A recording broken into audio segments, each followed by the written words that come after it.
Tentando corrigir os problemas do último domingo, Mano Menezes deve mudar a estratégia e também o time para a partida de mata-mata contra o Aliança Lima. Eu vou te trazer aqui informações a respeito das grandes mudanças que Mano Menezes deve propor dentro dos titulares do Grêmio e também vamos falar sobre Marcelo Marques, as ideias para o primeiro jogo da Arena e também uma reforma que ele quer fazer no estádio. Tudo isso depois da vinheta.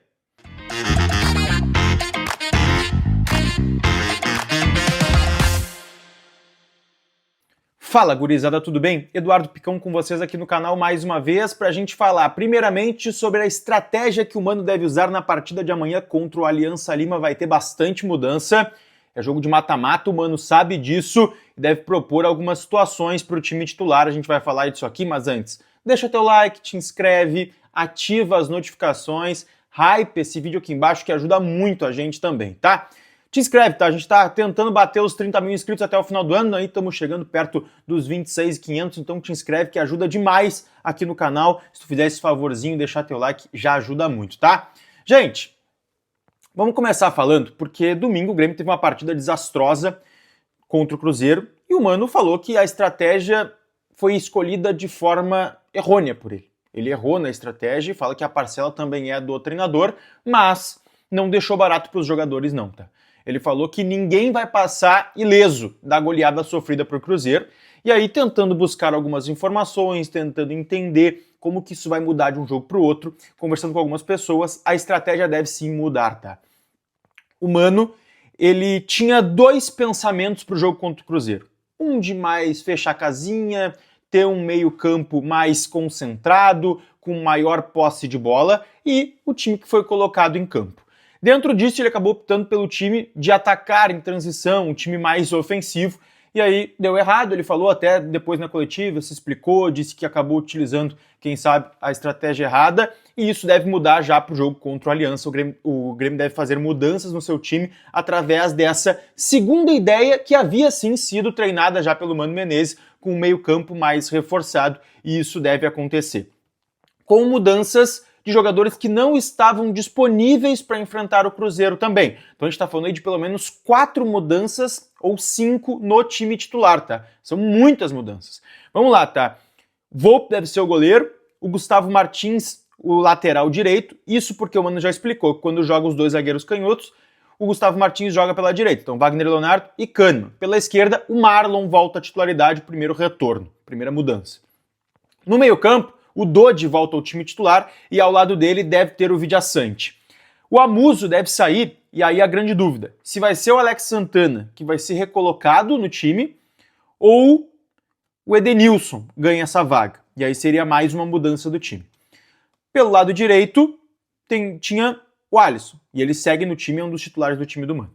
O Cristaldo é uma incógnita hoje também, tá? Foi muito mal na partida contra o Cruzeiro e o Mano falou sobre os jogadores que precisam assumir responsabilidades e resolver jogos no momento que se precisa. E aí por isso que eu coloco um asterisco, porque até por algumas informações que a gente coleta, o Cristaldo pode acabar saindo do time e aí para entrada ou do Edenilson, se o Alex Santana ficar no time, ou até mesmo do Monsalve. Então existem essas duas opções aí para a saída do Cristaldo. Claro, o Cristaldo ainda pode ser o titular, mas a tendência é de uma mudança pelo resultado negativo. O Mano falou que não se basearia só pelo resultado de 4-1, mas que é importante também fazer essa avaliação, porque foi um jogo bem atípico, um jogo que muda bastante coisa também, e isso pode acontecer já para amanhã contra o Aliança, e lá na frente, uma mudança que é óbvia, o André Henrique é o titular do Grêmio, já que o Arezzo foi emprestado, então essa é mais uma alteração. O André Henrique, que é o único atacante titular, o único atacante, na verdade, que o Grêmio vai ter à disposição para esse jogo. O Bright White está fora, está em Porto Alegre. O Jardiel não deve subir nesse momento. O Grêmio não viabilizou uma ida do Jardiel a Lima. Ele deve ganhar oportunidades agora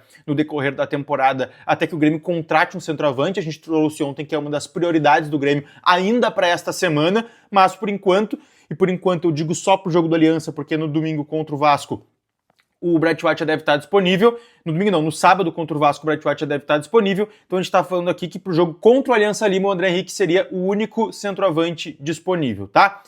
Dentro disso, vamos trocar um pouco a pauta, girar a roda e vamos falar de Arena, tá? Porque hoje teve a tão importante coletiva de Marcelo Marques, presidente Alberto Guerra, o Marlon, que é o advogado lá do Marcelo também, Mauro Araújo, toda a cúpula que fez parte dessa transição da gestão da Arena. Estava lá Eduardo Magriço também, que foi o cara da gestão que mais trabalhou diante disso, e algumas coisas foram colocadas pelo Marcelo que são importantes a gente trazer aqui, que são pontos que vão mudar daqui para frente. O Grêmio pega a gestão só no final da temporada, nesse momento vai ser uma gestão do Marcelo, e aí o Marcelo, se a gestão for deficitária, tenha um déficit negativo, ele vai tirar dinheiro do bolso para cobrir mensalmente. Se sobrar dinheiro, aí ele coloca na conta do Grêmio e vai tudo pro Grêmio, porque esse foi o acordo feito com a Meta, empresa que geria o estádio, tá?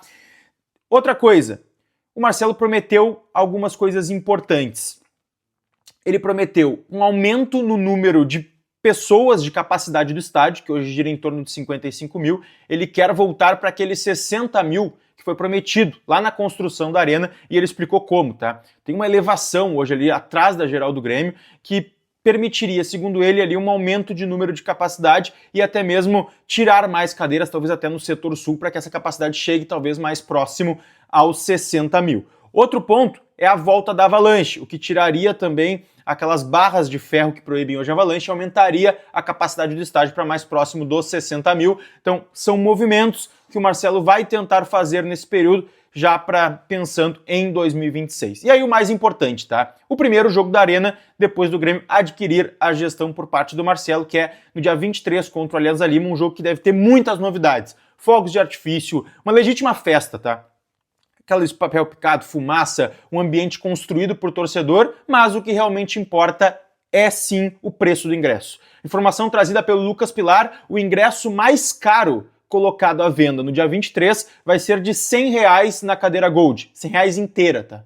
R$100 inteira na cadeira Gold vai ser o ingresso mais caro, eu acho isso importantíssimo, e aí, claro, a gente quer fazer um movimento aqui, primeiro, para tu te associar no Grêmio. Marcelo colocou a meta de 300 mil sócios na gestão dele, de 200 a 300 mil, então é importante que o torcedor agora abrace a causa da compra da Arena e se associe no Grêmio. Então, se tu tem condições, era sócio, deixou de ser, volta a ser sócio do Grêmio. Eu sou sócio já há 10 anos, desde 2015, então te associa, é importante pro clube, se tu tem condições, faz isso para ajudar demais. E o segundo ponto aqui é vai no jogo, cara. Se tu é de Porto Alegre, se tu não é, mas tem condições de ir, vai no jogo na quarta-feira, tem que ter casa lotada, tem que bater perto do recorde do estádio, porque é um momento histórico pro clube e a gente precisa da presença do torcedor apoiando os 90 minutos num jogo que é de mata-mata, de classificação, que vale dinheiro e que vale muito para a temporada do Grêmio, porque quem sabe pode ser o único título viável nesse momento. A gente sabe que tem uma preocupação no Campeonato Brasileiro, mas a Copa Sul-Americana é a parte, é jogos que tu pode ganhar, às vezes até de adversários mais difíceis, então é importante a presença do torcedor nesse momento. Um jogo de mata-mata, vai pro jogo, te associa, é isso que a gente tem que pedir nesse momento, tá?